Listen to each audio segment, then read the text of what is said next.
ಎಲ್ಲರಿಗೂ ನಮಸ್ತೆ. ನಾನು ಈ ಕ್ಲಾಸಲ್ಲಿ ಆಸ್ ಪರ್ ನ್ಯೂ ಸಿಲೆಬಸ್ ಹೊಸ ಸಿಲೆಬಸ್ ಪ್ರಕಾರ ಮಾಡೆಲ್ ಕ್ವೆಶ್ಚನ್ ಪೇಪರ್ ನಂಬರ್ 8 ಮಾದರಿ ಪ್ರಶ್ನೆ ಪತ್ರಿಕೆಗಳು ನಂಬರ್ 8 ಇದರಲ್ಲಿರೋ 20 ಲೆಕ್ಕನ ಸಾಲ್ವ್ ಮಾಡಿಸ್ತಾ ಇದ್ದೀನಿ. ಫಸ್ಟ್ ಕ್ವೆಶ್ಚನ್ ನೋಡಿ. ಫಸ್ಟ್ ಕ್ವೆಶ್ಚನ್ ಏನು ಕೊಟ್ಟಿದ್ದೇನೆ ಅಂದರೆ 3 ಟ್ರಂಕು 8 ಸೂಟ್ ಕೇಸ್ಗಳ ಒಟ್ಟು ಬೆಲೆ ಕೊಟ್ಟಿದ್ದಾನೆ. ಆಯಿತಾ, 3 ಟ್ರಂಕು 8 ಸೂಟ್ ಕೇಸ್ಗಳ ಟೋಟಲ್ ಕಾಸ್ಟ್ ಕೊಟ್ಟಿದ್ದಾನೆ 7200 7200 ರುಪೀಸು. ಅದು ಕೊಟ್ಬಿಟ್ಟು ಸೆಕೆಂಡ್ ಲೈನಲ್ಲಿ 3 ಸೂಟ್ ಕೇಸ್ಗಳ ಬೆಲೆ ಕೊಟ್ಟಿದ್ದಾನೆ. ಆಯಿತಾ, 3 ಸೂಟ್ ಕೇಸ್ಗಳ ಬೆಲೆ 1800 ಅಂತ ಕೊಟ್ಟಿದ್ದಾನೆ. ಕೊಟ್ಬಿಟ್ಟು ಒಂದು ಟ್ರಂಕ್ಗೆ ಎಷ್ಟು ಕಾಸ್ಟ್ ಆಗುತ್ತೆ ಅಂತ ಕೇಳಿದ್ದಾನೆ. ಇದನ್ನು ಯಾವ ರೀತಿ ಮಾಡ್ತೀರಾ ನೋಡಿ. ಇಲ್ಲಿ 8 ಸೂಟ್ ಕೇಸ್ ಇದೆ, ಅವನು ಕೊಟ್ಟಿರೋದು 3 ಸೂಟ್ ಕೇಸ್ದು ಕಾಸ್ಟ್ ಮಾತ್ರ. ಏನು ಮಾಡಿ ಅಂದರೆ ಒಂದು ಸೂಟ್ ಕೇಸ್ಗೆ ಎಷ್ಟಾಗುತ್ತೆ ಅಂತ ಫಸ್ಟು ಫೈಂಡ್ ಔಟ್ ಮಾಡಿ.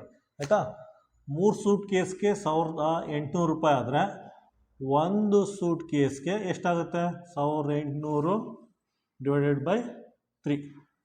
ಆಯಿತಾ, 3 1 3 6 ಆನ್ಸರ್ ಏನು ಬರುತ್ತೆ 600 ಬರುತ್ತೆ. ಅಂದರೆ ಒಂದು ಸೂಟ್ ಕೇಸ್ಗೆ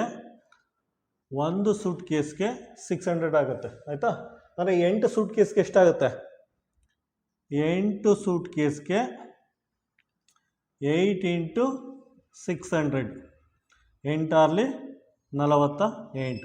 ಆಯಿತಾ, ಒಂದು ಸೂಟ್ ಕೇಸ್ಗೆ 600 ರೂಪಾಯಿ ಆದರೆ 8 ಸೂಟ್ ಕೇಸ್ಗೆ 4800 ಆಯಿತು. ಇಲ್ಲಿ ಬರ್ಕೊಳ್ಳಿ ನೋಡಿ. 8 ಸೂಟ್ ಕೇಸ್ಗೆ 4800 ಆಯಿತು. 4800 ಈಕ್ವಲ್ ಟು 7200 ಅಂತ ಬರ್ಕೊಳ್ಳಿ. ಇದು 3 ಟ್ರಂಕ್ ಆ್ಯಸ್ ಇಟ್ ಈಸ್ ಬರ್ಕೊಳ್ಳಿ ಟ್ರಂಕ್. ನೆಕ್ಸ್ಟ್ ಸಿಂಪ್ಲಿಫೈ ಮಾಡಿ 3T ಅಂತ ಬರ್ಕೋತೀನಿ. ಆಯಿತಾ, ಟ್ರಂಕ್ನ T ಅಂತ ಬರ್ಕೋತೀನಿ. 7200 ಮೈನಸ್ 4800 ಈಕ್ವಲ್ ಸೈನ್ ದಾಟ್ ಆ ಕಡೆ ಹೋದರೆ ಮೈನಸ್ ಆಗುತ್ತೆ 4800. ಆಯಿತಾ, ಪ್ಲಸ್ ಇದ್ದದ್ದು ಈಕ್ವಲ್ ಸೈನ್ ದಾಟಿ ಆ ಕಡೆ ಹೋದರೆ ಮೈನಸ್ ಆಗುತ್ತೆ. ಸಿಂಪ್ಲಿಫೈ ಮಾಡಿ 3T ಈಕ್ವಲ್ ಟು ಸಿಂಪ್ಲಿಫೈ ಮಾಡಿದ್ರೆ ಎಷ್ಟು ಬರುತ್ತೆ, ಇದರಲ್ಲಿ ಇದನ್ನು ಕಳೆದ್ರೆ 2400 ಬರುತ್ತೆ. ಆಯಿತಾ, T is equal to 2400 by 3.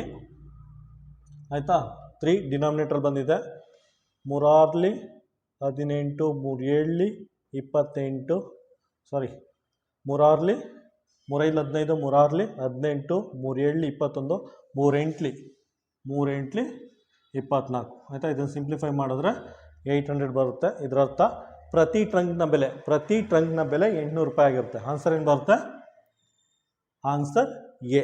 Second question ನೋಡಿ. ಸೆಕೆಂಡ್ ಕ್ವಶನ್ ಏನು ಕೊಟ್ಟಿದ್ದೇನೆ ಅಂದರೆ ಒಂದಷ್ಟು ಮೆಟೀರಿಯಲ್ದು ಕಾಸ್ಟು ಮತ್ತು ನಂಬರ್ ಕೊಟ್ಬಿಟ್ಟು ಅದರದ್ದು ಆ್ಯಾವ್ರೇಜ್ ಫೈಂಡ್ ಔಟ್ ಮಾಡಿ ಅಂತ ಕೇಳಿದ್ದಾನೆ. ಆಯಿತಾ, ಒಂದಷ್ಟು ಮೆಟೀರಿಯಲ್ದು ಕಾಸ್ಟು ಮತ್ತು ನಂಬರ್ ಕೊಟ್ಬಿಟ್ಟು ಅದು ಸರಾಸರಿ ಫೈಂಡ್ ಔಟ್ ಮಾಡಿ ಅಂತ ಕೇಳಿದ್ದಾನೆ.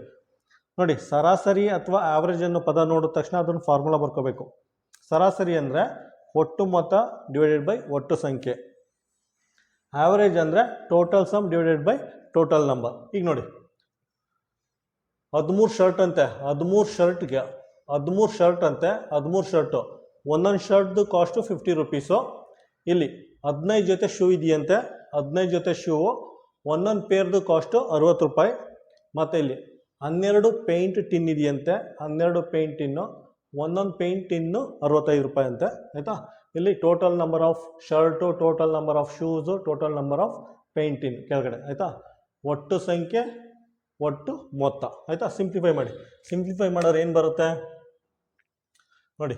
ಕೆಳಗಡೆ ಇದನ್ನು ಆ್ಯಡ್ ಮಾಡಿದ್ರೆ ನಮಗೆ 40 ಬರುತ್ತೆ. ಆ್ಯಡ್ ಮಾಡಿ 40 ಬರುತ್ತೆ. ಮೇಲ್ಗಡೆ 13 ಇಂಟು 5 13 5 ಎಷ್ಟು ಬರುತ್ತೆ 65. ಪಕ್ಕ ಒಂದು 0 ಇದೆ, 0 ಹಾಕೊಳ್ಳಿ. ಪ್ಲಸ್ 15 6 90, ಪಕ್ಕ 0 ಇದೆ, 0 ಹಾಕೊಳ್ಳಿ. ನೆಕ್ಸ್ಟು 12 ಇಂಟು 65 ಮಾಡಿದ್ರೆ ನಮಗೆ 780 ಬರುತ್ತೆ. ಆಯಿತಾ, ಇದನ್ನು ಆ್ಯಡ್ ಮಾಡಿದ್ರೆ ಏನು ಬರುತ್ತೆ 2330 ಬರ್ತೈತೆ. 2330 ಡಿವೈಡೆಡ್ ಬೈ 40 ಬರುತ್ತೆ. ಆಯಿತಾ, ಒಂದು 0 ಕ್ಯಾನ್ಸಲ್ ಆಗುತ್ತೆ. ಆನ್ಸರ್ 58.25 ಬರುತ್ತೆ. 58.25 ಬರುತ್ತೆ. ಆಯಿತಾ, ಇದರದ್ದೆಲ್ಲ ಆವ್ರೇಜ್ ಅಥವಾ ಸರಾಸರಿ ಫೈಂಡ್ ಔಟ್ ಮಾಡಿದ್ರೆ ಫೈನಲ್ ಆನ್ಸರ್ ನಮಗೆ ಸಿಂಪ್ಲಿಫೈ ಮಾಡಿದ್ರೆ 58.25 ಬರುತ್ತೆ. ಆನ್ಸರ್ ಏನು ಬರುತ್ತೆ, ಆನ್ಸರ್ ಬಿ. ಕ್ವಶನ್ ನಂಬರ್ 3 ನೋಡಿ. ಕ್ವಶನ್ ನಂಬರ್ 3ಯಲ್ಲಿ ಏನು ಕೊಟ್ಟಿದ್ದಾನೆ ಅಂದರೆ ಒಂದು ಟ್ರೈನು 45 km/h ಸ್ಪೀಡಲ್ಲಿ ಹೋಗ್ತಾ ಇದೆಯಂತೆ, ಇನ್ನೊಂದು ಟ್ರೈನು 10 m/s ಸ್ಪೀಡಲ್ಲಿ ಹೋಗ್ತಾ ಇದೆಯಂತೆ. ಇವೆರಡ್ರದ್ದು ರೇಷು ಕೇಳಿದ್ದಾನೆ ಆಯಿತಾ. ಇವೆರಡ್ರದ್ದು ರೇಷು ಫಸ್ಟ್ ಏನು ನೋಡಿ, ಫಸ್ಟ್ ಏನು ಮಾಡಿ ಅಂದರೆ 45 km/h ಇದೆ, ಇದು m/s ಆಯಿತಾ. ಯಾವುದಾದ್ರು ಒಂದನ್ನು ಕನ್ವರ್ಟ್ ಮಾಡಿ ಆಯಿತಾ. ನಾನೇನು ಮಾಡ್ತೀನಿ, ಇದನ್ನು ಕನ್ವರ್ಟ್ ಮಾಡ್ತೀನಿ, ಇದನ್ನು ಆಯಿತಾ. ಮೀಟರ್ ಚಿಕ್ಕ ಇದೆ, ಮೀಟರ್ ಚಿಕ್ಕ ಇದೆ, ಅದು ಕಿಲೋಮೀಟರ್ ಮಾಡಬೇಕು ಅಂದರೆ ಏನು ಮಾಡಬೇಕು, 18/5 km/h ಅಂತ ಆಯಿತಾ.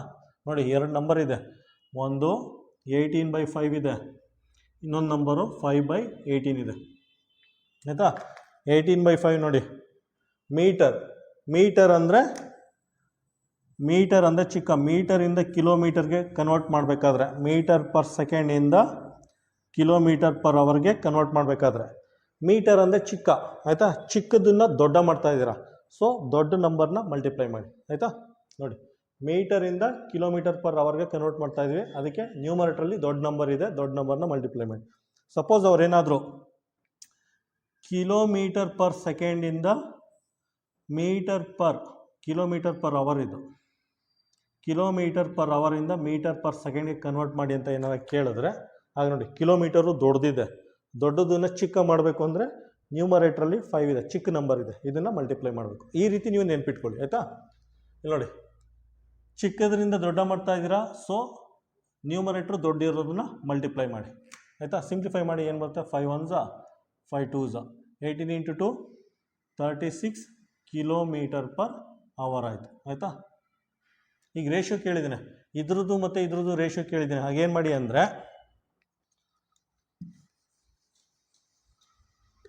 ನೋಡಿ 45 km/h ಡಿವೈಡೆಡ್ ಬೈ 36 km/h ಆಯಿತಾ. ಸಿಂಪ್ಲಿಫೈ ಮಾಡಿ, ಇದು ಹೋಗುತ್ತೆ ಏನಾಯ್ತು 9 ಹೋಗುತ್ತೆ, 9 4 36, 9 5 45.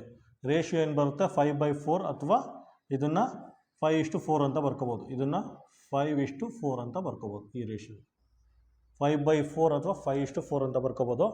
ಆನ್ಸರ್ ಏನು ಬರುತ್ತೆ, ಆನ್ಸರ್ ಎ.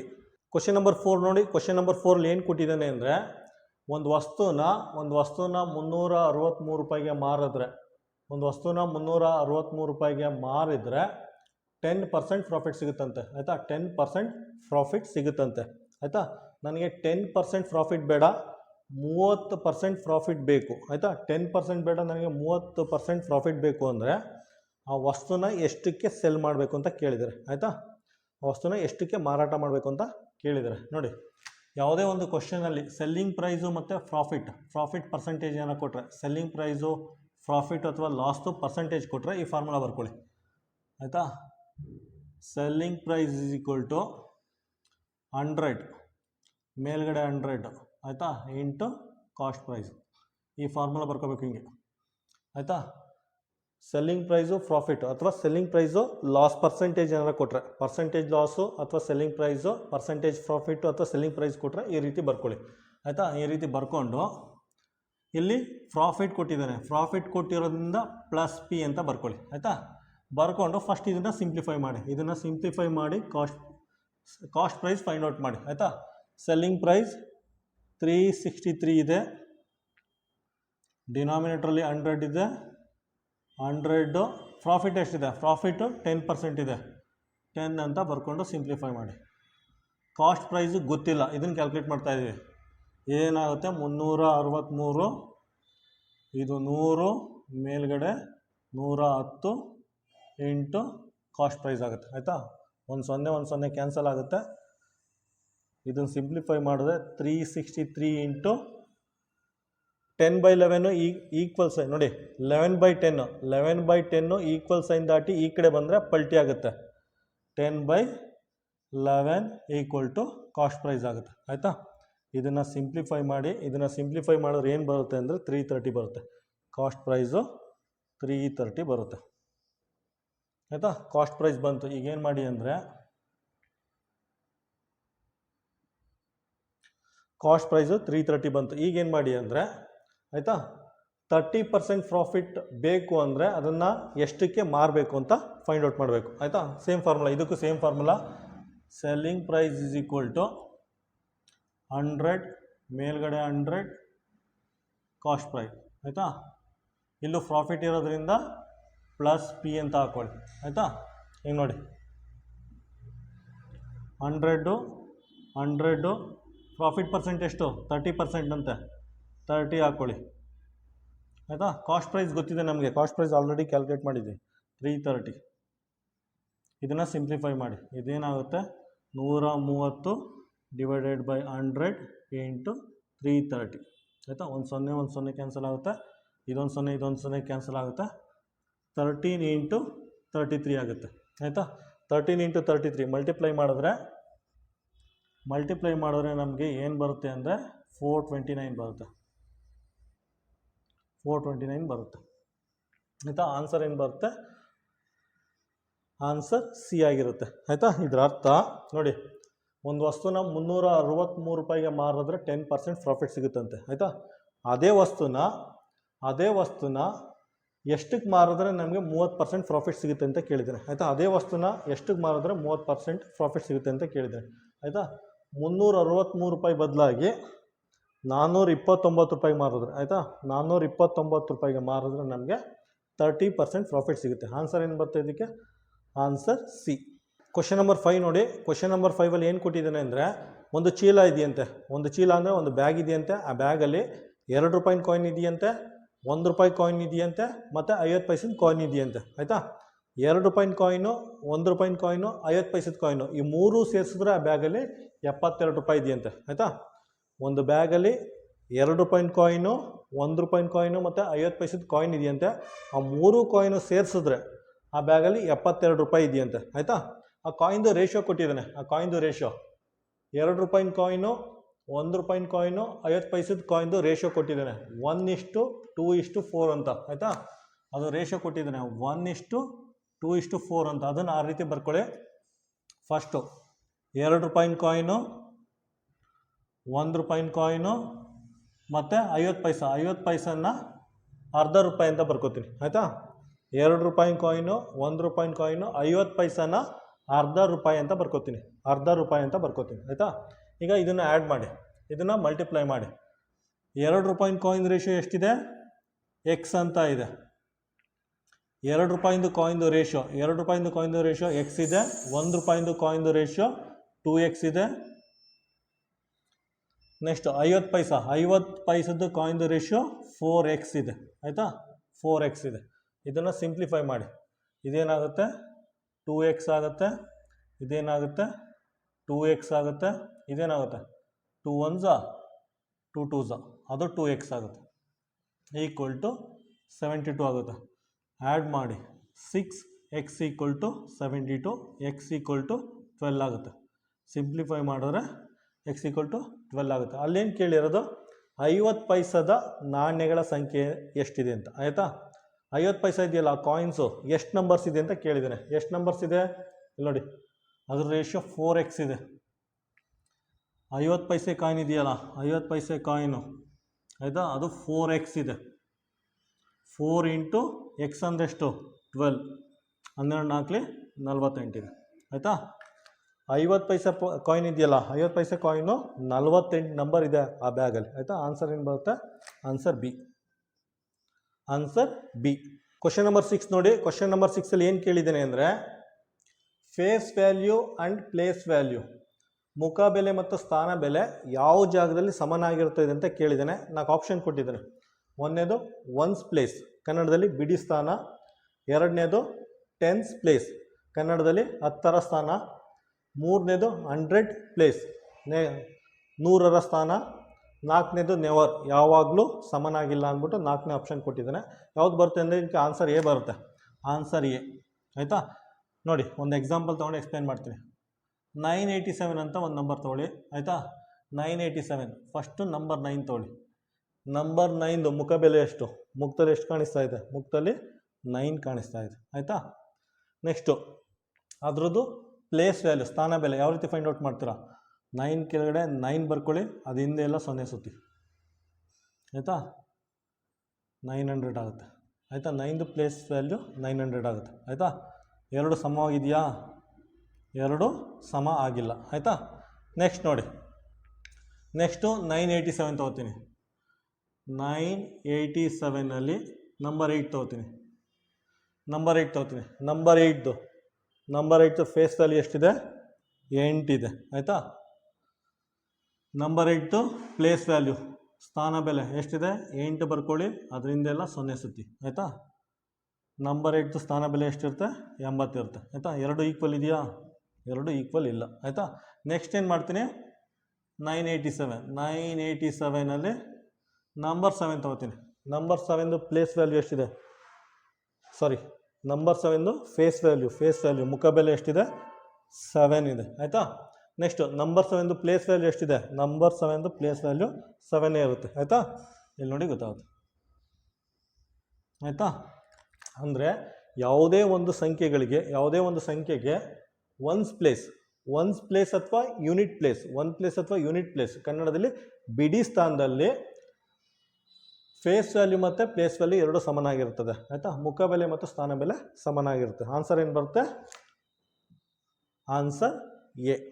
ಕ್ವಶನ್ ನಂಬರ್ 7 ನೋಡಿ. ಕ್ವಶನ್ ನಂಬರ್ 7 ಏನು ಕೇಳಿದ್ದಾರೆ ಅಂದರೆ, ಒಂದು ಫ್ಯಾಕ್ಟ್ರಿಲಿ 1000 ಅಂಚು ಆಯಿತಾ 1000 ಟೈಲ್ಸ್ನ ಮಾರಿದ್ರೆ 10 ರೂಪಾಯಿ ಕಮಿಷನ್ ಕೊಡ್ತಾರಂತೆ ಆಯಿತಾ. 1000 ಅಂಚನ್ನು ಮಾರಿದ್ರೆ 10 ರೂಪಾಯಿ ಕಮಿಷನ್ ಕೊಡ್ತಾರಂತೆ ಆಯಿತಾ. ಒಬ್ಬ ವ್ಯಕ್ತಿ ಏನು ಮಾಡಿದಾನಂತೆ 125 ರೂಪಾಯಿ ಕಮಿಷನ್ ತೊಗೊಂಡಿದ್ದಾನಂತೆ. 125 ರೂಪಾಯಿ ಕಮಿಷನ್ ತೊಗೊಂಡಿದ್ದಾನಂತೆ.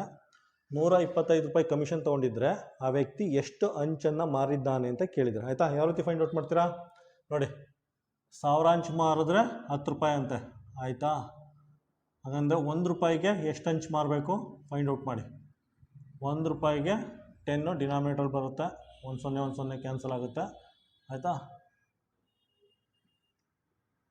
1 ರೂಪಾಯಿಗೆ 100 ಅಂಚು ಮಾರಬೇಕು ಆಯಿತಾ. ಅವನಿಗೆ ಎಷ್ಟು ಕಮಿಷನ್ ಬಂದಿದೆ 125 ರೂಪಾಯಿ ಕಮಿಷನ್ ಬಂದಿದೆ. ಹಾಗಂದರೆ ಎಷ್ಟು ಅಂಚು ಮಾರಬೇಕು 125 ಇಂಟು 100 125 ಪಕ್ಕ 2 ಬರುತ್ತೆ. ಅಂದರೆ ಅವನಿಗೆ 125 ರೂಪಾಯಿ ಕಮಿಷನ್ ತೊಗೊಳೋಕ್ಕೆ 12,500 ಅಂಚ ಮಾರಿದ್ದಾನೆ. ಆನ್ಸರ್ ಏನು ಬರುತ್ತೆ, answer B.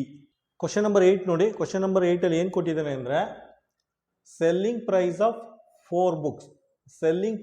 4 book equal to cost price of 5 book ಅಂತ ಕೊಟ್ಟಿದ್ದಾನೆ ಇಂಗ್ಲೀಷಲ್ಲಿ ಆಯಿತಾ. Selling price of 4 book equal to cost price of 5 book ಅಂತ ಇಂಗ್ಲೀಷಲ್ಲಿ ಕೊಟ್ಟಿದ್ದಾನೆ. ಕನ್ನಡದಲ್ಲಿ 5 ಪುಸ್ತಕಗಳ ಕೊಂಡ ಬೆಲೆ 4 ಪುಸ್ತಕಗಳ ಮಾರಿದ ಬೆಲೆಗೆ ಸಮನಾಗಿರ್ತದೆ ಅಂತ ಕೊಟ್ಟಿದ್ದಾನೆ. ಹಾಗಂದರೆ 4 ಪುಸ್ತಕ ಮಾರಿದ್ರೆ 1 ಬುಕ್ ಲಾಭ ಆಗುತ್ತೆ ಆಯಿತಾ. ಪ್ರಾಫಿಟ್ ಅಥವಾ ಕನ್ನಡದಲ್ಲಿ ಲಾಭ. 4 ಪುಸ್ತಕ ಮಾರಿದ್ರೆ ಅವನಿಗೆ 1 ಬುಕ್ಕು ಪ್ರಾಫಿಟ್ ಬರುತ್ತೆ ಆಯಿತಾ. ಅದನ್ನು ಪರ್ಸೆಂಟೇಜಲ್ಲಿ ಕ್ಯಾಲ್ಕುಲೇಟ್ ಮಾಡಿ. ಪರ್ಸೆಂಟೇಜ್ ಪ್ರಾಫಿಟ್ ನೋಡಿ. 4 ಪುಸ್ತಕ ಮಾರಿದ್ರೆ 1 ಬುಕ್ಕು ಲಾಭ ಬರುತ್ತೆ ಆಯಿತಾ. ಪರ್ಸೆಂಟೇಜ್ ಅಂದರೆ ಮಲ್ಟಿಪ್ಲೈ 100 ಮಾಡಿ 4 1 425 25% ಬರುತ್ತೆ. ಅವನಿಗೆ ಪ್ರಾಫಿಟ್ ಅಥವಾ ಲಾಭ 25% ಬರುತ್ತೆ. ಆನ್ಸರ್ ಏನು ಬರುತ್ತೆ, ಆನ್ಸರ್ ಸಿ. ಕ್ವಶನ್ ನಂಬರ್ 9 ನೋಡಿ. ಕ್ವಶನ್ ನಂಬರ್ 9ಅಲ್ಲಿ ಏನು ಕೊಟ್ಟಿದ್ದಾನೆ ಅಂದರೆ, ಈ ಕ್ವಶನ್ನ ಲೈನ್ ಬೈ ಲೈನ್ ಓದಿ ಅರ್ಥ ಮಾಡ್ಕೊಂಡು ಸಾಲ್ವ್ ಮಾಡಬೇಕು. ಫಸ್ಟ್ ಸೆಂಟೆನ್ಸ್ ನೋಡಿ. ಫಸ್ಟ್ ಸೆಂಟೆನ್ಸಲ್ಲಿ ಏನು ಕೊಟ್ಟಿದ್ದಾನೆ ಅಂದರೆ, the average age of 13 player is 15 years. ಕನ್ನಡದಲ್ಲಿ 13 ಜನ ಆಟಗಾರರ ಸರಾಸರಿ ವಯಸ್ಸು 15 ವರ್ಷ ಆಯಿತಾ. ನೋಡಿ, ಆವ್ರೇಜ್ ಅಥವಾ ಸರಾಸರಿ ಅನ್ನೋ ಪದ ನೋಡಿದ ತಕ್ಷಣ ನೀವು ಈ ಫಾರ್ಮುಲಾ ಬರ್ಕೊಳ್ಳಿ.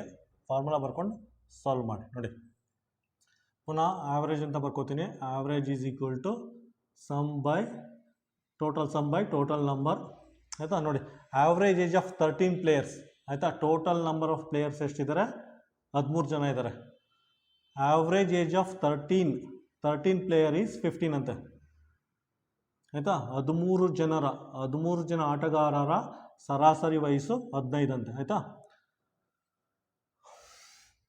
13 ಜನ ಆಟಗಾರರ ಸರಾಸರಿ ವಯಸ್ಸು 15 ಅಂತೆ. ಫಸ್ಟ್ ಸೆಂಟೆನ್ಸು ಇದನ್ನು ಸಿಂಪ್ಲಿಫೈ ಮಾಡಿ ಆಯಿತಾ. 15 ಇಂಟು 13 ಈಕ್ವಲ್ ಟು ಸಮ್ ಆಗುತ್ತೆ. ಸಿಂಪ್ಲಿಫೈ ಮಾಡೋರು ಎಷ್ಟು ಬರುತ್ತೆ, ಸಮ್ ಈಕ್ವಲ್ ಟು 195 ಬರುತ್ತೆ. ಇದನ್ನು ಸಿಂಪ್ಲಿಫೈ ಮಾಡೋರೆ ಸಮ್ಮು 195 ಬರುತ್ತೆ ಆಯಿತಾ. ಪುನಃ ಫಾರ್ಮುಲಾ ಬರ್ಕೊಳ್ಳಿ. Average is equal to sum by total number ಆಯಿತಾ. ನೆಕ್ಸ್ಟ್ ಸೆಂಟೆನ್ಸ್ ಓದಿ. ನೆಕ್ಸ್ಟ್ ಸೆಂಟೆನ್ಸ್ ಏನಿದೆ, ಆನ್ ಎಕ್ಸಿಸ್ಟಿಂಗ್ 3 ಪ್ಲೇಯರ್ಸ್ 3 ಜನ ಆಟಗಾರರು ನಿರ್ಗಮಿಸಿದ ನಂತರ, ಆಯಿತಾ. ಅಂದರೆ 13 ಜನದಲ್ಲಿ 3 ಜನ ಆಚೆ ಹೊರಟೋಗ್ತಾರಂತೆ, ಆಯಿತಾ. ಟೋಟಲ್ ನಂಬರ್ ಆಫ್ ಪ್ಲೇಯರು 13 ಜನದಲ್ಲಿ 3 ಜನ ಆಚೆ ಹೋಗ್ತಾರಂತೆ. ಅಂದರೆ ಎಷ್ಟು ಉಳ್ಕೊಂಡ್ರು? 10 ಜನ ಅಂತೆ, 10 ಜನ ಉಳ್ಕೊಂಡ್ರಂತೆ. On existing 3 player the total age of the remaining player remains same, ಆಯಿತಾ. 3 ಜನ ಹೊರಟೋದ ಮೇಲೂ 13 ಜನದಲ್ಲಿ 3 ಜನ ಹೊರಟೋದ ಮೇಲೂ ಆ ಟೋಟಲ್ ಇದೆಯಲ್ಲ, ಟೋಟಲ್ ಮೊತ್ತ ಸಮ್, ಆ ಏಜು ಸೇಮ್ ಇದೆಯಂತೆ, ಅಷ್ಟೇ ಇರುತ್ತಂತೆ. ಅಂದರೆ 195 ಅಂತ ಬರ್ಕೊಳ್ಳಿ, ಆಯಿತಾ. ಅವ್ರಿಗೆ ಸೆಕೆಂಡ್ ಸೆಂಟೆನ್ಸಲ್ಲಿ ಏನು ಕೊಟ್ಟಿದ್ದಾರೆ ಅಂದರೆ 3 ಜನ ಆಟಗಾರರು ನಿರ್ಗಮಿಸಿದ ನಂತರ, 3 ಜನ ಆಟಗಾರರು ಹೊರಗಡೆ ಹೋದ ನಂತರವೂ ಅವ್ರ ಸಮ್ ಇದೆಯಲ್ಲ, ಟೋಟಲ್ ಏಜ್ ಅಂದರೆ sum, total age remains same ಅಂತ ಹೇಳಿದ್ದೇನೆ, ಆಯಿತಾ. ಕನ್ನಡದಲ್ಲಿ ಆಟಗಾರರ ಒಟ್ಟು ವಯಸ್ಸು ಮೊದಲಿನಷ್ಟೇ ಇರುತ್ತದೆ ಅಂತ ಕೊಟ್ಟಿದ್ದಾನೆ, ಆಯಿತಾ. ಆಟಗಾರರ ವಯಸ್ಸು ಮೊದಲಿನಷ್ಟೇ ಇರುತ್ತದೆ ಅಂದರೆ ನೋಡಿ, ಮೊದಲೆಷ್ಟಿತ್ತು ಸಮ್ಮು? 195, ಈಗಲೂ ಅಷ್ಟೇ ಇದೆ, ಆಯಿತಾ. ಹಾಗಿದ್ದರೆ ಉಳಿದ ಆಟಗಾರರ ಸರಾಸರಿ ವಯಸ್ಸೆಷ್ಟು ಅಂತ ಕೇಳಿದ್ದೇನೆ, ಆಯಿತಾ. ಉಳಿದ ಆಟಗಾರರ ಸರಾಸರಿ ವಯಸ್ಸೆಷ್ಟು ಅಂತ ಇದನ್ನು ಸಿಂಪ್ಲಿಫೈ ಮಾಡಿ ಎಷ್ಟು ಬರುತ್ತೆ? 19.5 ಬರುತ್ತೆ, ಆಯಿತಾ. ಆವ್ರೇಜ್ ಏಜು, ಉಳಿದ ಆಟಗಾರರ ಆವ್ರೇಜ್ ಏಜು 19.5 ಬರುತ್ತೆ. ಆನ್ಸರ್ ಏನು ಬರುತ್ತೆ? Answer A. ಕ್ವಶನ್ ನಂಬರ್ 10 ನೋಡಿ. ಕ್ವಶನ್ ನಂಬರ್ 10ನಲ್ಲಿ ಏನು ಕೊಟ್ಟಿದ್ದಾರೆ ಅಂದರೆ, ಒಂದು ಹುಡುಗ 7 ಮಿನಿಟ್ 10 ಸೆಕೆಂಡಲ್ಲಿ 1 ಕಿಲೋಮೀಟ್ರ್ ಓಡಿದಾರಂತೆ, ಆಯಿತಾ. ಕ್ವಶನಲ್ಲಿ 1 ಕಿಲೋಮೀಟ್ರ್ ಅಂತ ಕೊಟ್ಟಿದ್ದಾರೆ, ನಾನು 1000 ಮೀಟ್ರ್ ಅಂತ ಬರ್ಕೊಂಡಿದ್ದೀನಿ, ಆಯಿತಾ. ಕ್ವಶನಲ್ಲಿ ಒಂದು ಹುಡುಗ 7 ಮಿನಿಟ್ 10 ಸೆಕೆಂಡಲ್ಲಿ 1 ಕಿಲೋಮೀಟ್ರ್ ಓಡಿದಾನಂತೆ. 1 ಕಿಲೋಮೀಟ್ರ್ ಅಂದರೆ 1000 ಮೀಟ್ರ್ ಓಡಿದಾನಂತೆ. ಹಾಗಾದರೆ 400 ಮೀಟ್ರ್ ಓಡೋಕ್ಕೆ ಎಷ್ಟು ಟೈಮ್ ತೊಗೋತಾನೆ ಅಂತ ಕೇಳಿದರೆ, ಆಯಿತಾ.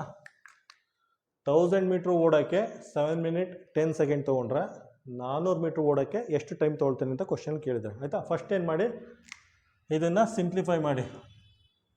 7 ಮಿನಿಟ್ ಇದೆಯಲ್ಲ, 7 ಮಿನಿಟ್ 10 ಸೆಕೆಂಡ್ ಇದೆಯಲ್ಲ, ಇದನ್ನು ಸೆಕೆಂಡ್ಗೆ ಕನ್ವರ್ಟ್ ಮಾಡಿ. 7 ಇಂಟು 60 ಪ್ಲಸ್ 10, 7 42, 420 ಪ್ಲಸ್ 10, ಆಯಿತಾ. ಇದೇನಾಗುತ್ತೆ? 430 ಸೆಕೆಂಡ್ ಆಗುತ್ತೆ, ಆಯಿತಾ. ನೋಡಿ, ಒಂದು ಹುಡುಗ 1000 ಮೀಟರ್ ಅಂದರೆ 1 ಕಿಲೋಮೀಟ್ರನ್ನ 430 ಸೆಕೆಂಡಲ್ಲಿ ಓಡಿದ್ದಾನೆ, ಆಯಿತಾ. ಯೂನಿಟರಿ ಮೆಥಡ್ ಯೂಸ್ ಮಾಡಿ, ಏಕಮಾನ ಪದ್ಧತಿ. 1000 ಮೀಟ್ರಿಗೆ 430 ಸೆಕೆಂಡ್ ಆದರೆ 1 ಮೀಟ್ರಿಗೆ ಎಷ್ಟಾಗುತ್ತೆ? 1 ಮೀಟ್ರಿಗೆ 430 ಡಿವೈಡೆಡ್ ಬೈ 1000 ಆಗುತ್ತೆ, ಆಯಿತಾ. ನೆಕ್ಸ್ಟು 1 ಮೀಟ್ರಿಗೆ 430 ಬೈ 1000 ಆದರೆ 400 ಮೀಟ್ರಿಗೆ ಎಷ್ಟಾಗುತ್ತೆ?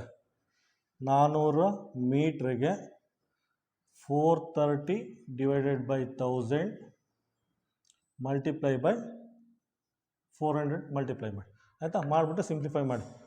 1 0 1 0, 2 0 2 0 ಕ್ಯಾನ್ಸಲ್ ಆಗುತ್ತೆ, ಪುನಃ ಈ 0 ಕ್ಯಾನ್ಸಲ್ ಆಗುತ್ತೆ. ಏನು ಉಳ್ಕೊಳ್ಳುತ್ತೆ ಅಂದರೆ 43 ಇಂಟು 4 ಉಳ್ಕೊಳ್ಳುತ್ತೆ, 43 ಇಂಟು 4 ಉಳ್ಕೊಳ್ಳುತ್ತೆ,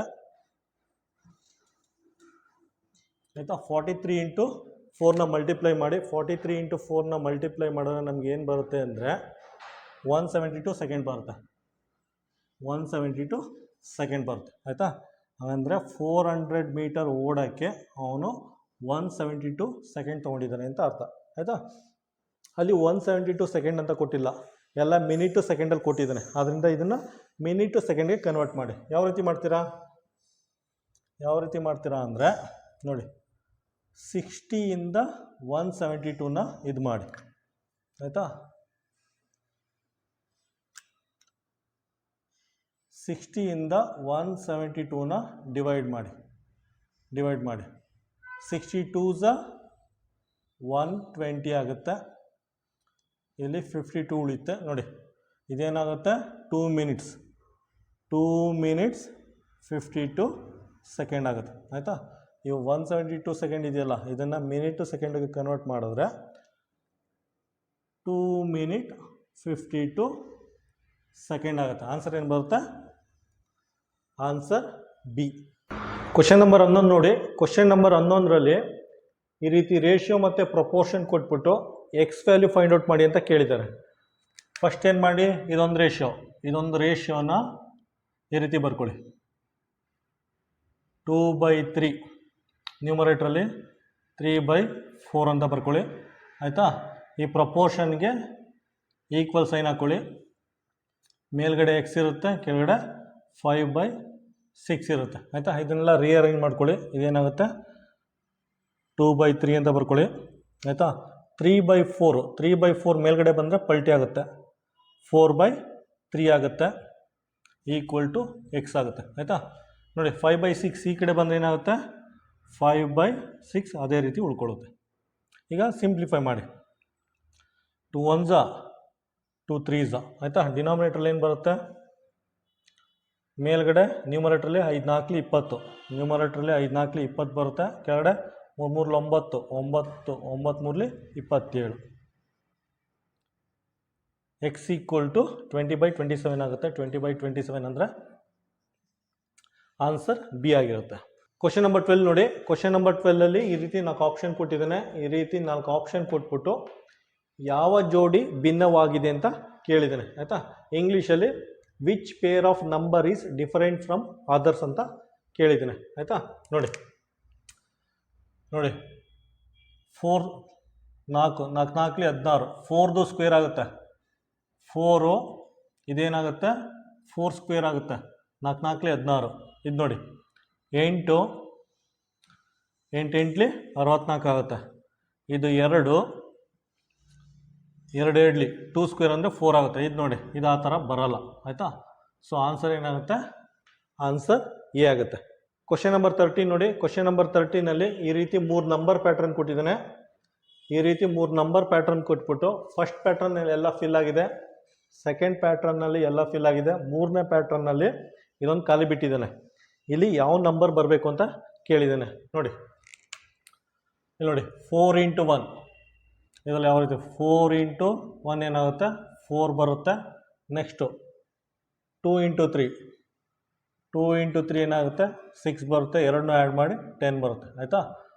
ಎರಡನ್ನೂ ಆ್ಯಡ್ ಮಾಡಿದ್ರೆ 10 ಬರುತ್ತೆ ಸೆಂಟ್ರಲ್ ನಂಬರ್. ಅದೇ ರೀತಿ 2 × 4 ಮಾಡಿ. 2 × 4 ಏನಾಗುತ್ತೆ 8 ಆಗುತ್ತೆ. 4 2s 8 ಆಗುತ್ತೆ. ಪುನಃ 3 × 3 ಮಾಡಿ. ಇವೆರಡು ನಂಬರ್ 3 × 3 9 ಆಗುತ್ತೆ. ಎರಡನ್ನೂ ಆ್ಯಡ್ ಮಾಡಿ 17 ಬರುತ್ತೆ. 17 ಅಂದರೆ ಸೆಂಟ್ರಲ್ ನಂಬರ್. ಅದೇ ರೀತಿ ಇದಕ್ಕೆ 5 × 2 ಇದು ಮಾಡಿ. 5 × 2 10 ಬರುತ್ತೆ. 5 × 2 10 ಬರುತ್ತೆ. ಅಷ್ಟೇ 3 × 1. 3 × 1 ಏನಾಗುತ್ತೆ 3 × 1 3 ಆಗುತ್ತೆ. ಎರಡನ್ನೂ ಆ್ಯಡ್ ಮಾಡಿ 13 ಬರುತ್ತೆ. ಆಯಿತಾ? ಇಲ್ಲಿ ನಂಬರ್ 13 ಬರಬೇಕು. ಆಯಿತಾ? ಆನ್ಸರ್ ಏನು ಬರುತ್ತೆ, ಆನ್ಸರ್ ಸಿ. ಕ್ವಶನ್ ನಂಬರ್ 14 ನೋಡಿ. ಕ್ವಶನ್ ನಂಬರ್ 14ನಲ್ಲಿ ಏನು ಕೇಳಿದ್ದಾನೆ ಅಂದರೆ 2 ಟ್ರಾಫಿಕ್ ಲೈಟ್ ಇದೆಯಂತೆ. 2 ಟ್ರಾಫಿಕ್ ಲೈಟ್ ಇದೆಯಂತೆ. ಒಂದು ಲೈಟು ಪ್ರತಿ 40 ಸೆಕೆಂಡ್ಗೆ ಚೇಂಜ್ ಆಗುತ್ತೆ, ಇನ್ನೊಂದು ಲೈಟು ಪ್ರತಿ 32 ಸೆಕೆಂಡ್ಗೆ ಚೇಂಜ್ ಆಗುತ್ತಂತೆ. ಕ್ವಶನಲ್ಲಿ ಏನು ಕೇಳಿದ್ದಾನೆ ಅಂದರೆ 2 ಟ್ರಾಫಿಕ್ ಲೈಟು ಒಟ್ಟಿಗೆ ಎಷ್ಟು ಸೆಕೆಂಡ್ ಬಿಟ್ಕೊಂಡು ಚೇಂಜ್ ಆಗುತ್ತೆ ಅಂತ ಕೇಳಿದ್ದಾನೆ. ಆಯಿತಾ? ಈ ರೀತಿ ಪ್ರಾಬ್ಲಮ್ ಅಂದರೆ ನೀವು ಕಣ್ಣು ಮುಚ್ಕೊಂಡು LCM ಅಥವಾ ಕನ್ನಡದಲ್ಲಿ ಲಾಸನ ಫೈಂಡ್ ಔಟ್ ಮಾಡಿ. ನೋಡಿ ಫಸ್ಟ್ ಏನು ಮಾಡ್ತೀವಿ 2 ಇಂದ ಚೆಕ್ ಮಾಡ್ತೀವಿ. ಇದೇನಾಗುತ್ತೆ 20 ಆಗುತ್ತೆ. 2 1s 2, 2 6 12. ನೆಕ್ಸ್ಟು ಇದು 2 ಇಂದ ಹೋಗುತ್ತೆ. 10s 8, ಇದು 2 ಇಂದ ಹೋಗುತ್ತೆ. 2 5 ಆಯಿತಾ? 2 4. ಪುನಃ ನೋಡಿ ಅದು ಪ್ರೈಮ್ ನಂಬರ್ ಬರೋ ತನಕ ಮಾಡಿ. 2 ಇಂದ ಇದು ಹೋಗಲ್ಲ, ಇದು ಹೋಗುತ್ತೆ. 2 2s ಪ್ರೈಮ್ ನಂಬರ್ ಬರೋ ತನಕ ಮಾಡಿ. ಈಗ ಮಲ್ಟಿಪ್ಲೈ ಮಾಡಿ ಇವೆರಡು. ನೋಡಿ LCM ಅಂದರೆ LCM ಅಥವಾ ಕನ್ನಡದಲ್ಲಿ ಲಾಸಾಹ. ಫಸ್ಟು 2 × 2, 2 × 2 ಬರ್ಕೊಳ್ಳಿ. ನೆಕ್ಸ್ಟು 2 × 2 ಬರ್ಕೊಳ್ಳಿ. ನೆಕ್ಸ್ಟು 5 × 2, 5 × 2 ಬರ್ಕೊಳ್ಳಿ. ಆಯಿತಾ? ಸಿಂಪ್ಲಿಫೈ ಮಾಡಿ. 2 × 2 4 ಆಗುತ್ತೆ. 2 × 2 4 ಆಗುತ್ತೆ. 5 × 2 ಏನಾಗುತ್ತೆ 10 ಆಗುತ್ತೆ. ಆಯಿತಾ? ಇವೆರಡು ಎಷ್ಟಾಗುತ್ತೆ 4 4 16 × 10 ಆಗುತ್ತೆ. 160 ಸೆಕೆಂಡ್ ಬರುತ್ತೆ. ಆಯಿತಾ? 160 ಸೆಕೆಂಡ್ ಬರುತ್ತೆ ಫೈನಲ್ ಆನ್ಸರು. ಆನ್ಸರ್ ಏನಾಗುತ್ತೆ, ಆನ್ಸರ್ ಸಿ ಆಗಿರುತ್ತೆ. ಇದರ ಅರ್ಥ ನೋಡಿ ಒಂದು ಲೈಟು ಪ್ರತಿ 40 ಸೆಕೆಂಡ್ಗೆ ಚೇಂಜ್ ಆಗುತ್ತೆ, ಇನ್ನೊಂದು ಲೈಟು ಪ್ರತಿ 32 ಸೆಕೆಂಡ್ಗೆ ಚೇಂಜ್ ಆಗುತ್ತೆ. ಇವೆರಡೂ ಲೈಟು 160 ಸೆಕೆಂಡ್ ಆದಮೇಲೆ ಒಟ್ಟಿಗೆ ಚೇಂಜ್ ಆಗುತ್ತೆ. ಆಯಿತಾ? ಆನ್ಸರ್ ಏನಂತ? Answer C. ಕ್ವಶನ್ ನಂಬರ್ 15 ನೋಡಿ. ಕ್ವಶನ್ ನಂಬರ್ 15ನಲ್ಲಿ ಒಂದು ಟ್ರಯಾಂಗಲ್ ಕೊಟ್ಟಿದ್ದಾನೆ. ಕೊಟ್ಬಿಟ್ಟು ಆ ಟ್ರಯಾಂಗಲ್ದು ಸೈಡ್ಸು, ಆ ಟ್ರಯಾಂಗಲ್ದು ಬಾಹುಗಳ ರೇಷಿಯೋ ಕೊಟ್ಟಿದ್ದಾನೆ. ಆಯಿತಾ?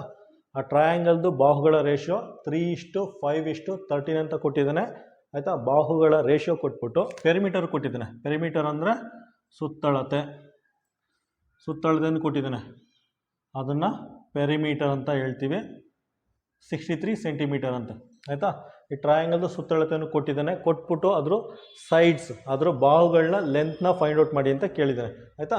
ನಾವೇನು ಮಾಡಿ, ಪೆರಿಮೀಟರ್ ಕೊಟ್ಟಿದ್ದಾನಲ್ಲ, ಪೆರಿಮೀಟರ್ ಕೊಟ್ಟಿರೋದ್ರಿಂದ ಪೆರಿಮೀಟರ್ ವ್ಯಾಲ್ಯೂ ಬರ್ಕೊಳ್ಳಿ. ಇಲ್ಲಿ perimeter is equal to, perimeter ಅಂದ್ರೇನು? ಸುತ್ತಳತೆ. ಒಂದು ರೌಂಡ್ ಸುತ್ಕೊಬನ್ನಿ. 3x + 5x + 13x.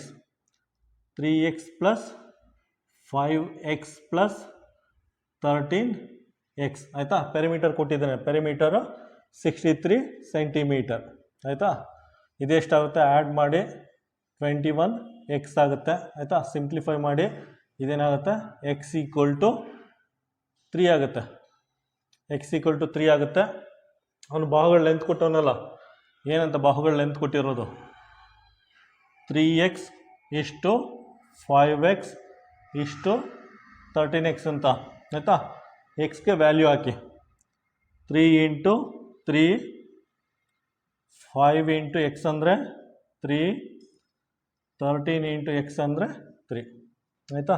3 3 9, 5 3 15, 13 3 3 3 9, 39 ಬರುತ್ತೆ. ಆನ್ಸರ್ ಏನು ಬರುತ್ತೆ? ಆ ಬಾಹುಗಳ ರೇಷಿಯೋ 9:15:39 ಬರುತ್ತೆ. Answer C. ಕ್ವಶನ್ ನಂಬರ್ 16 ನೋಡಿ. ಕ್ವಶನ್ ನಂಬರ್ 16 ಏನು ಕೇಳಿದ್ದಾನೆ ಅಂದರೆ, ಫೆಬ್ರವರಿ 7ನೇ ತಾರೀಕು ಮಂಗಳವಾರ ಅಂತೆ, ಫೆಬ್ರವರಿ 7ನೇ ತಾರೀಕು ಟ್ಯೂಸ್ಡೇ ಅಂತೆ, ಅದೇ ತಿಂಗಳು 24ನೇ ತಾರೀಕು ಯಾವ ದಿನ ಅಂತ ಕೇಳಿದ್ದಾನೆ. ಆಯಿತಾ? ಅದಕ್ಕೆ ಏನು ಮಾಡ್ಕೊಳ್ಳಿ, ಈ ರೀತಿ ಬರ್ಕೊಳ್ಳಿ. Monday, Tuesday, Wednesday, Thursday, Friday, Saturday, Sunday ಅಂತ ಬರ್ಕೊಳ್ಳಿ. ನೋಡಿ, ಫೆಬ್ರವರಿ 7ನೇ ತಾರೀಕು ಟ್ಯೂಸ್ಡೇ ಅಂತೆ. ಫಸ್ಟ್ ಅದನ್ನು ಬರ್ಕೊಳ್ಳಿ. 7ನೇ ತಾರೀಕು ಟ್ಯೂಸ್ಡೇ ಅಂತೆ, 7ನೇ ತಾರೀಕು ಮಂಗಳವಾರ. ನೆಕ್ಸ್ಟ್ ಆ್ಯಡ್ ಮಾಡ್ಕೊಂಡು ಹೋಗಿ. 7 + 7 ನೆಕ್ಸ್ಟ್ ಡೇಟ್ ಬರುತ್ತೆ. 7 7 14, 7 3 21. ಪ್ರತಿಯೊಂದಕ್ಕೂ 7 ಆ್ಯಡ್ ಮಾಡ್ಕೊಂಡು ಬರ್ತಾಯಿರಿ. ಆಯಿತಾ? 21 ಆಯಿತು. 7 + 7 14, 14 + 7 21 ಆಯಿತು. 21. 24ನೇ ತಾರೀಕಲ್ವಾ? 21, 22, 22, 23, ನೆಕ್ಸ್ಟು 24. ಆಯಿತಾ? ಅವ್ನು ಕೇಳಿದ್ನಲ್ಲ, ಅದೇ ತಿಂಗಳು 24ನೇ ತಾರೀಕು, ಅದೇ ತಿಂಗಳು 24ನೇ ತಾರೀಕು ಏನಾಗುತ್ತೆ? ಫ್ರೈಡೇ ಬರುತ್ತೆ, ಶುಕ್ರವಾರ ಬರುತ್ತೆ. ಆನ್ಸರ್ ಏನು ಬರುತ್ತೆ? Answer B. ಕ್ವಶನ್ ನಂಬರ್ 17 ನೋಡಿ. ಕ್ವಶನ್ ನಂಬರ್ 17ನಲ್ಲಿ ಒಟ್ಟು ಟೋಟಲು 1936 ಗಿಡಗಳಿದೆಯಂತೆ. ಆಯಿತಾ? 1936 ಗಿಡಗಳಿದೆಯಂತೆ. ಆ ಗಿಡಗಳನ್ನ ಈಕ್ವಲ್ ನಂಬರ್ ಆಫ್ ಕಾಲಮ್ಸ್. ಆಯಿತಾ? ಇದು ಸಾಲು, ಇದು ಕಾಲಮ್. ಆಯಿತಾ? ಇದು ರೋಸ್, ಇದು columns. Equal number of rows, equal number of ಕಾಲಮ್ಸಲ್ಲಿ ಗಿಡಗಳು ನೆಟ್ಟಿದ್ದಾರಂತೆ. ಆಯಿತಾ? 1936 ಗಿಡಗಳನ್ನ equal number of rows, equal number of ಕಾಲಮ್ಸಲ್ಲಿ ನೆಟ್ಟಿದ್ದಾರಂತೆ. ಹಾಗಿದ್ರೆ ಪ್ರತಿಯೊಂದು ರೋಸು, ಪ್ರತಿಯೊಂದು ಕಾಲಮ್ಸಲ್ಲಿ ಎಷ್ಟು ಗಿಡಗಳಿದೆ ಅಂತ ಕೇಳಿದ್ದಾರೆ. ಆಯಿತಾ? ಅದಕ್ಕೆ ಏನು ಮಾಡಬೇಕು ಅಂದರೆ, ಇದು ಸ್ಕ್ವೇರ್, ಇದು ನೋಡಿದ ತಕ್ಷಣ ಗೊತ್ತಾಗುತ್ತೆ. ಇದು ನೋಡಿದ ತಕ್ಷಣ ನಿಮ್ಗೆ ಗೊತ್ತಾಗುತ್ತೆ, ಇದು ಸ್ಕ್ವೇರ್ ಪ್ರಾಬ್ಲಮ್. ಇದ್ರ ಸ್ಕ್ವೇರ್ ರೂಟ್ ಫೈಂಡ್ ಔಟ್ ಮಾಡಬೇಕು ನೀವು. ಆಯಿತಾ? ಪ್ರತಿಯೊಂದು ಸಾಲಲ್ಲೂ ಎಷ್ಟು ಗಿಡ ಇದೆ ಅಂತ ಫೈಂಡ್ ಔಟ್ ಮಾಡಬೇಕು ಅಂದರೆ ಇದು ಸ್ಕ್ವೇರ್ ರೂಟ್ ಫೈಂಡ್ ಔಟ್ ಮಾಡಬೇಕು. ಯಾವ ರೀತಿ ಫೈಂಡ್ ಔಟ್ ಮಾಡ್ತೀರಾ? ಸೇಮ್ ಟ್ರಿಕ್ ಯೂಸ್ ಮಾಡಿ. ಫಸ್ಟ್ ನಂಬರ್ ಬರ್ಕೊಳ್ಳಿ. 1 2 3 4 5 6 7 8 9 10. 1ದು ಸ್ಕ್ವೇರ್ ನಂಬರ್ 1, 2ದು 4, 3 3 9, 4 4 16, 5 5 25, 6 6 36, 7 7 49, 8 8 64, 9 9 81, 10 10 100. ಆಯಿತಾ? ಈಗ ಪುನಃ ಈ ನಂಬರ್ ಬರ್ಕೊಳ್ಳಿ. 1936. ಆಯಿತಾ? ಲಾಸ್ಟ್ ಡಿಜಿಟ್ ಮಾರ್ಕ್ ಮಾಡಿ. 6 ಎಲ್ಲಿದೆ ನೋಡಿ, ಇಲ್ಲಿ 6 ಎರಡು ಕಡೆ ಇದೆ. ಇಲ್ಲೊಂದು ಕಡೆ 6 ಇದೆ, ಇಲ್ಲೊಂದು ಕಡೆ 6 ಇದೆ. ಆಯಿತಾ? ಎರಡು ಕಡೆ ಇದೆ ಆಯಿತಾ. ಅದ್ರ ಕರೆಸ್ಪಾಂಡಿಂಗ್ ನಂಬರ್ ನೋಡಿ 4 ಇದೆ, ಇದ್ರ ಕರೆಸ್ಪಾಂಡಿಂಗ್ ನಂಬರ್ 6 ಇದೆ. ಇಲ್ಲಿ ಮಾರ್ಕ್ ಮಾಡ್ಕೊಳ್ಳಿ. ಒಂದು ಕರೆಸ್ಪಾಂಡಿಂಗ್ ನಂಬರ್ 4 ಇದೆ, ಇನ್ನೊಂದು ಕರೆಸ್ಪಾಂಡಿಂಗ್ ನಂಬರು 6 ಇದೆ ಆಯಿತಾ. ನೋಡಿ 4 ಇದೆ, ಇದು 6 ಇದೆ. ಅದಾದಮೇಲೆ ಸ್ಕ್ವೇರ್ ರೂಟ್ ಫೈಂಡ್ ಔಟ್ ಮಾಡ್ತಾ ಇದ್ದೀವಿ. ಸ್ಕ್ವೇರ್ ರೂಟ್ ಫೈಂಡ್ ಔಟ್ ಮಾಡ್ತಾ ಇರೋದ್ರಿಂದ ಎರಡು ನಂಬರ್ನ ಕಾಟ್ ಮಾಡಿ, ಉಳಿದಿದ್ದು 19 ಎಲ್ಲಿ ಬರ್ತಾ ಇದೆ ನೋಡಿ. 19 ಎಲ್ಲಿ ಬರ್ತಾ ಇದೆ, ಇವೆರಡರ ಮಧ್ಯೆ ಬರುತ್ತೆ. 19 ನಂಬರ್ 19 ಇವೆರಡರ ಮಧ್ಯೆ ಬರುತ್ತೆ ಆಯಿತಾ. 16 ಮತ್ತು 25ರ ನಡುವೆ ಬರುತ್ತೆ. ಇದರಲ್ಲಿ ಚಿಕ್ಕ ನಂಬರ್ ಯಾವುದು, ಸ್ಮಾಲೆಸ್ಟ್ ನಂಬರ್ ಇದಾಗಿರುತ್ತೆ ಆಯಿತಾ. ಇದ್ರ ಕರೆಸ್ಪಾಂಡಿಂಗ್ ನಂಬರ್ ನೋಡಿ, ಸ್ಮಾಲೆಸ್ಟ್ ನಂಬರ್ ಇದು, ಸ್ಮಾಲೆಸ್ಟ್ ನಂಬರ್ ತೊಗೊಳ್ಳಿ, ಇದ್ರ ಕರೆಸ್ಪಾಂಡಿಂಗ್ ನಂಬರ್ ತೊಗೊಳ್ಳಿ, 4 ಆಗಿರುತ್ತೆ. 4ನ ಇಲ್ಲಿ ಬರ್ಕೊಳ್ಳಿ ಆಯಿತಾ. ಈಗ ಇಲ್ಲೊಂದು 4 ಬರ್ಕೊಳ್ಳಿ, ಇಲ್ಲೊಂದು 4 ಬರ್ಕೊಳ್ಳಿ. ಹಾಗಂದರೆ 1936 ಸ್ಕ್ವೇರ್ ರೂಟು 44 ಆಗಿರುತ್ತೆ ಅಥವಾ 46 ಆಗಿರುತ್ತೆ. ಈಗ ಯಾವ ರೀತಿ ಫೈಂಡ್ ಔಟ್ ಮಾಡ್ತೀರಾ, 44 46 ಅಂತ ಯಾವ ರೀತಿ ಫೈಂಡ್ ಔಟ್ ಮಾಡ್ತೀರಾ, ಅದಕ್ಕೇನು ಮಾಡಿ 4 ಆದಮೇಲೆ 5 ಬರುತ್ತೆ ಆಯಿತಾ, 4 ಆದಮೇಲೆ 5 ಬರುತ್ತೆ, ಇದ್ರ ಜೊತೆ ಮಲ್ಟಿಪ್ಲೈ ಮಾಡಿ ಆಯಿತಾ. ನೆಕ್ಸ್ಟ್ ಡಿಜಿಟ್ ಜೊತೆ ಮಲ್ಟಿಪ್ಲೈ ಮಾಡಿ ಏನು ಬರುತ್ತೆ, 20 ಬರುತ್ತೆ. ನೋಡಿ 20ಗಿಂತ ಇದು ಕಡಿಮೆ ಇದೆ ಆಯಿತಾ, 20ಗಿಂತ ಇದು ಕಡಿಮೆ ಇದೆ. ಸೊ ಇದರಲ್ಲಿ ಯಾವುದು ಕಡಿಮೆ ಸಂಖ್ಯೆ, ಕಡಿಮೆ ನಂಬರ್ ಯಾವುದು, ಲೆಸ್ಸರ್ ನಂಬರು 44 ಆಗಿರುತ್ತೆ. ಇದರರ್ಥ 1936 ಸ್ಕ್ವೇರ್ ರೂಟು 44 ಆಗಿರುತ್ತೆ ಆಯಿತಾ. ಇದ್ರದ್ದು ಸ್ಕ್ವೇರ್ ರೂಟು 44 ಆಗಿರುತ್ತೆ. ಆನ್ಸರ್ ಏನು ಬರುತ್ತೆ, ಆನ್ಸರ್ ಸಿ. ಕ್ವಶನ್ ನಂಬರ್ 18 ನೋಡಿ. ಕ್ವಶನ್ ನಂಬರ್ 18ನಲ್ಲಿ ಈ ರೀತಿ ಒಂದು ಜೊಮೆಟ್ರಿ ಕೊಟ್ಟಿದ್ದಾನೆ. ಈ ರೀತಿ ಒಂದು ರೆಕ್ಟ್ಯಾಂಗಲ್ ಮತ್ತು 2 ಟ್ರಯಾಂಗಲ್ ಇರೋ ಒಂದು ಜೊಮೆಟ್ರಿ ಕೊಟ್ಬಿಟ್ಟು ಇದ್ರ ಪೆರಿಮೀಟರ್ ಫೈಂಡ್ ಔಟ್ ಮಾಡಿ ಅಂತ ಕೇಳಿದ್ದಾನೆ ಆಯಿತಾ.